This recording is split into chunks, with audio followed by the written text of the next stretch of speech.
Welcome to the Training for Translators podcast. Do better work, earn more money, and enjoy your job with our weekly episodes for ambitious freelance translators and interpreters. Visit our website at trainingfortranslators.com to subscribe to our newsletter, learn more about our upcoming classes, or read blog post versions of our podcast. Now here's your host, Corinne McKay.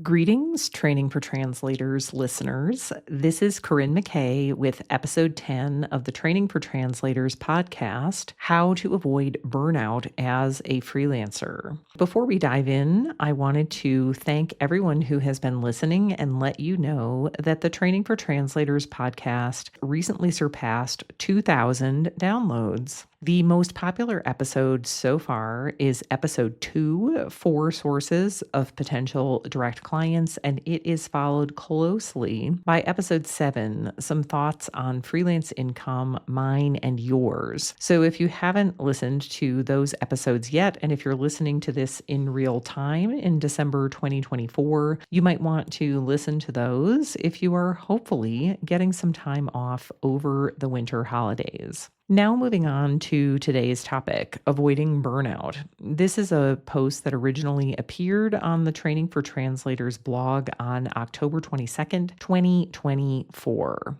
Burnout, which I would define as the feeling that you resent or even hate your job, you don't want to do your job anymore, you are too exhausted to do your job, can be a big issue for freelancers. And I always think of this as one of those two sides of the coin situations.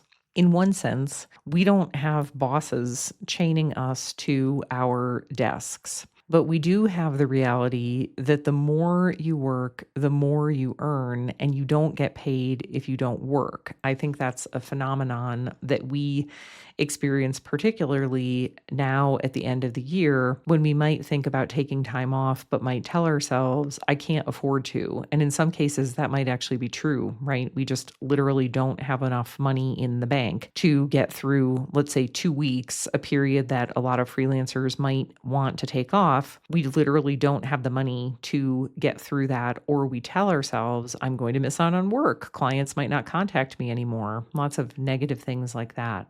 That can lead to a few phenomena, and these are things that I think are honestly quite common among freelancers in the US, probably less so than freelancers in Europe, which is the other part of the world that I am familiar with. As an example, when my clients in Switzerland will call me on the phone during the lunch period, my time, so what they think of as like between noon and 2 p.m., and will start the phone call by saying, I hope I'm not interrupting your lunch.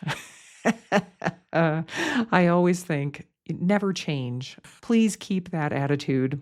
Because in the US, that is pretty much unknown. You know, for a lot of freelancers, I think taking any kind of lunch break is not the reality, much less stopping work for 2 hours in the middle of the day. But here are 4 things that I think this always on mentality can lead us to. Number 1, what I would call perpetual overtime, where we constantly work excessively long hours. I'm in an all-women's freelancers group that is not restricted to translators and interpreters, and I can tell you that this is a thing among freelancers in general. When we get into this mode where a 60-hour work week just seems normal, or I talk to a number of people in this all-women's freelancers group who say, I pretty much work every weekend. Like, I literally couldn't tell you the last time that I didn't do any work on Saturday and Sunday of the same weekend. And I think the hard part is when that starts to feel normal. Number 2, never taking time off because we think that we can't afford to, or we fear losing clients if we are ever unavailable. Number 3, turning down or canceling plans with our family and friends because we are always working. And number 4, having no time for non-work interests. We don't have significant hobbies. We don't typically get together with friends outside of work if it has nothing to do with work, because we tell ourselves that we just don't have time. So that's the overview. I think those are the 4 things that I see popping up. Perpetual overtime, never taking vacation, canceling plans or not wanting to make plans with family and friends, and not having any interests outside of work. Let's dig into that a little bit. One thing that I wanted to put out there, and this is perhaps sort of a controversial opinion, is that sometimes this method of work is either unavoidable or it is the best of a few options that are not great. So I commented in the blog post that I don't mean this in a negative way. I think that it is just factually is true. I not only enjoy my job specifically, but I actually really like working. But for a few years when my daughter, who's now 22, was little, I'd say for me, this showed up when she was about ages 2 through 6, I actually deemed that the best of a few not great options was to consistently work at night because the other choice was to put my daughter in full-time daycare. What I did when my daughter was approximately those ages was that she would go to preschool or then kindergarten in the morning, and then I would spend the afternoons with her and I would have dinner with her and my husband, and then I would consistently work from about 7:30 until 11 p.m. And I often did that 6 days a week, worked from about 7:30 to 11, 6 days a week, took only one night off, usually Saturdays. And I'm here to tell you, this wasn't fun. It wasn't fun at the time, and it is a lot less fun to think about in retrospect, because really, I am not a night person. I often tell people, to be honest, I'm really not a morning person either. I just love to sleep. But during that phase of life, not only did I not sleep a lot, I cried a lot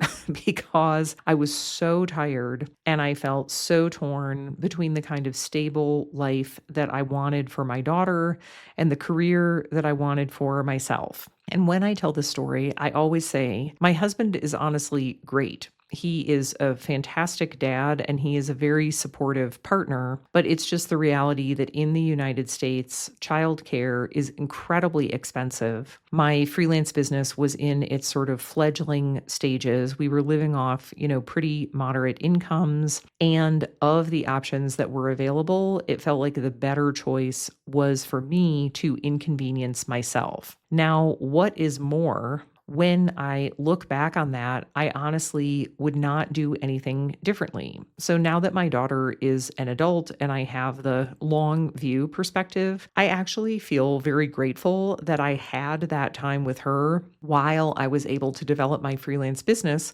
into something that has now grown to a sustainable 6 figures. I'm actually really glad that I never stopped working completely, and I'm glad that I was there for all of the important moments of my daughter's childhood. So here, I think sometimes overwork and burnout falls into the category of like, it is what it is. Or I have heard people say, which I think is a better way to put it, sometimes in life we have these really tough situations and the only way through it is through it. So I just wanted to put that out there first. If you are someone who is kind of stuck in a perpetual overtime or overwork situation and you feel like, you know what, it's not forever, but right now it is the best of a few options, all of which are not great. Next, I'm going to move on to 10 things that I think help me avoid burnout. But first, let's pause for a quick message from Training for Translators.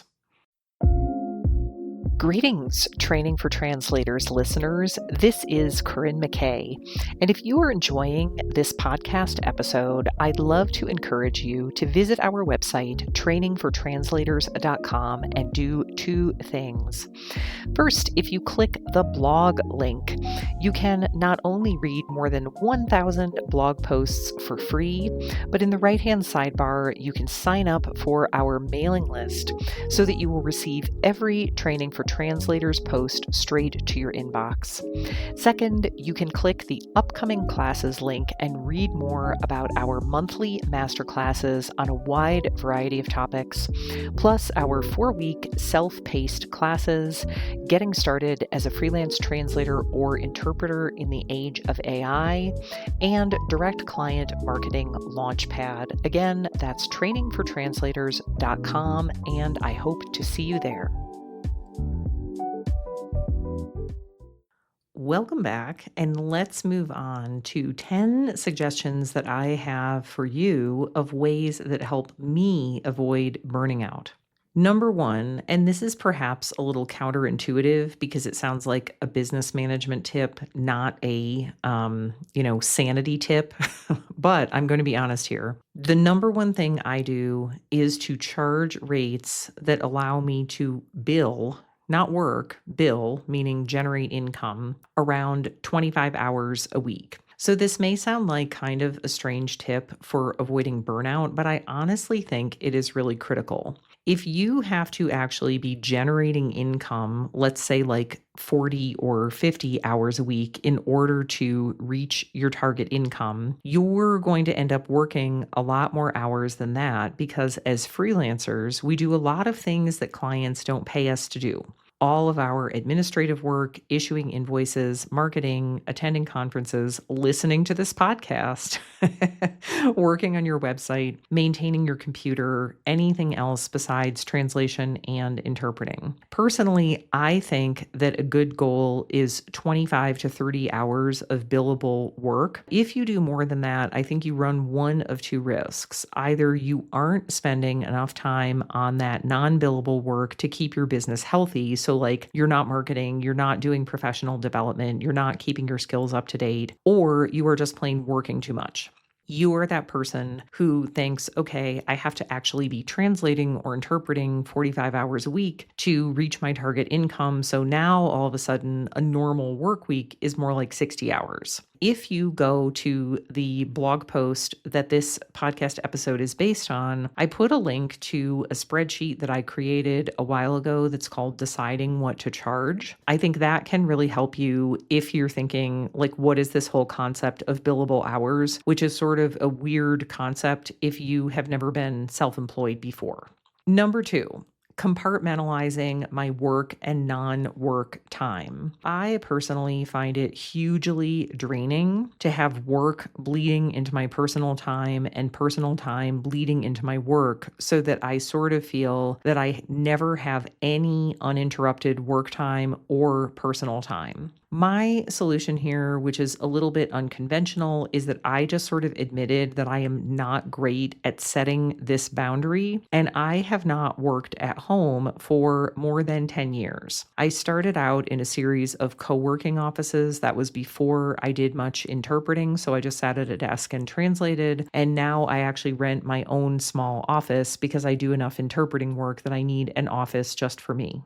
Number three, actively seeking out work that I enjoy and am good at. I think that people burn out for two reasons. I think the main cause of burnout is what we have already talked about, just plain working too much. But I also think that a lot of people burn out because they are constantly working on things that they don't enjoy doing, which leads me to my next point.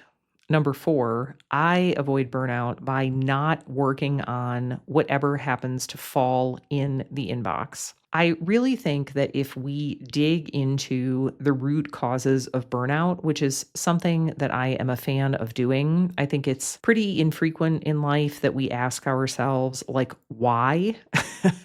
Why we feel a certain way, why we do what we do. And I really think that one of the root causes of burnout is a lack of fulfillment. A feeling that what you're doing during the workday doesn't really matter, it's tedious, it's not meaningful, all of those things. If you are feeling like this, then I think you need to return to step 3, which is actively seeking out work that you enjoy and are good at.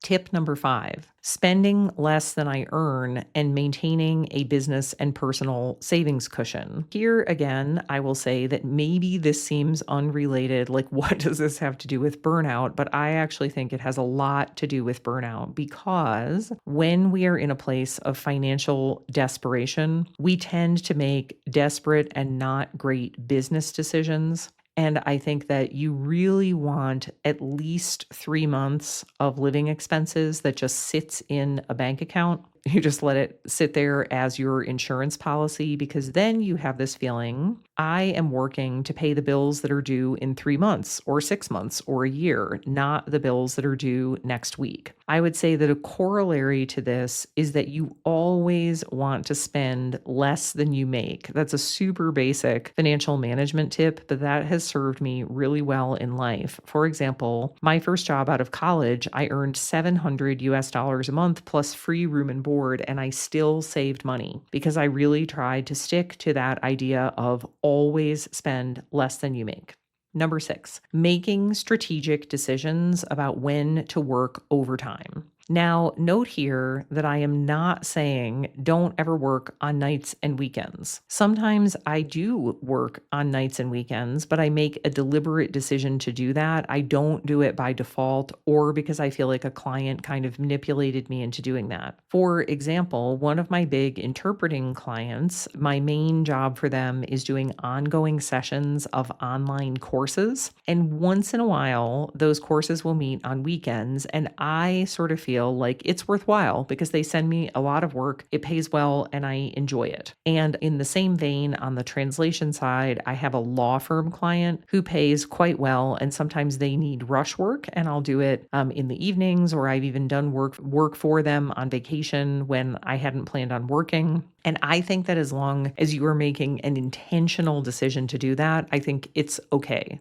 Number 7, taking real vacations. I will admit that as a freelancer, vacations can be kind of an amorphous concept. I think all of us would say, or most of us would say, the ability to work from anywhere is kind of magical. There are a lot of things that you can take part in that you might have missed out on if you had a salary job for an employer where you had to beg for a day off. But part of the point of real vacations is to unplug and disconnect and do a little digital detox. So a boundary that I set for myself is that I try to take 1 week completely computer free twice a year. I try to do that around Christmas and a week in August. And I will say that this has actually gotten easier since I've been doing more interpreting, because conference interpreting really slows down at those times of year. So it's a lot easier to take a week completely off. Then I typically take around 4 more weeks of vacation where I might be working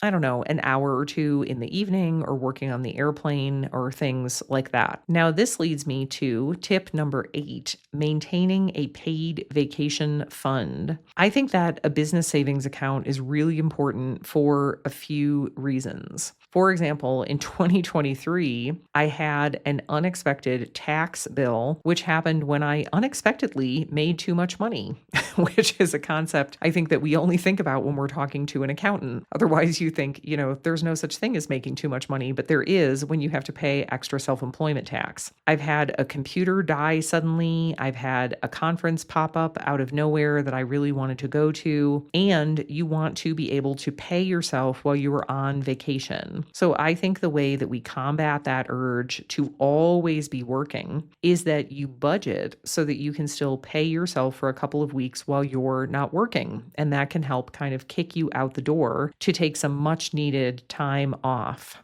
Number 9, viewing myself as a non-renewable resource. Having seen, and you probably have too, freelancers who have really, really burned out to the point that they really could not work, rebounding from that takes a long time and a lot of effort. And I think that burnout itself can have some serious repercussions in your business. If you start doing poor quality work, if you start missing deadlines, if you don't respond to clients' emails until 4 days later, things like that. I think by far the better option is to not empty the tank completely. When you feel yourself on sort of a quarter of a tank of energy, that is the time to take some actions to prevent burnout, which lead me to my final strategy. I think that it's important to be a really great boss of myself.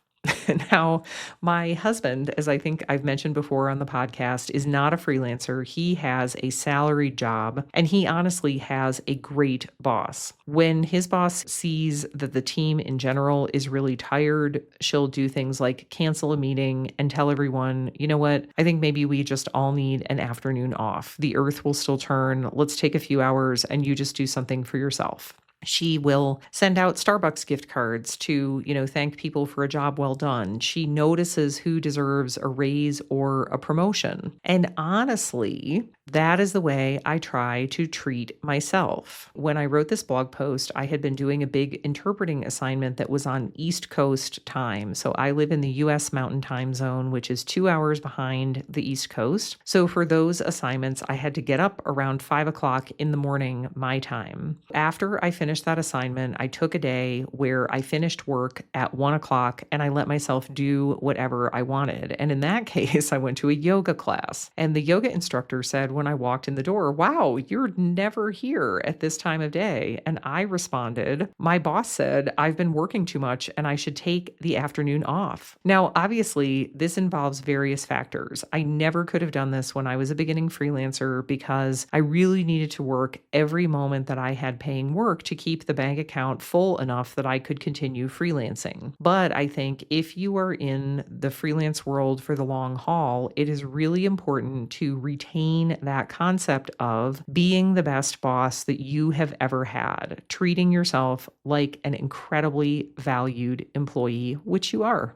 If there is anything that you'd like to ask me or tell me, you can send an email to classes@trainingfortranslators.com. So this has been episode 10 of the Training for Translators podcast. The podcast is hosted by me, Corinne McKay. The intro and outro were created and recorded by Shadow Studio. The podcast is technologically hosted on Libsyn, and I record and edit it in Audacity using a Shure MV7 Plus microphone. I hope that you will subscribe and, better yet, wink, wink, review the podcast on Apple Podcasts or Spotify. Or, of course, you can listen directly in the blog posts on trainingfortranslators.com.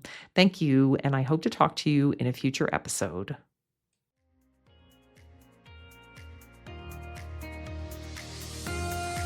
Thanks for listening to the Training for Translators podcast, helping you do better work, earn more money, and enjoy your job. To leave a comment, learn more about our upcoming classes, or read blog post versions of our podcast, visit our website at trainingfortranslators.com. If you enjoy the Training for Translators podcast, please tell your colleagues and friends about it and leave us a review in your favorite podcast app.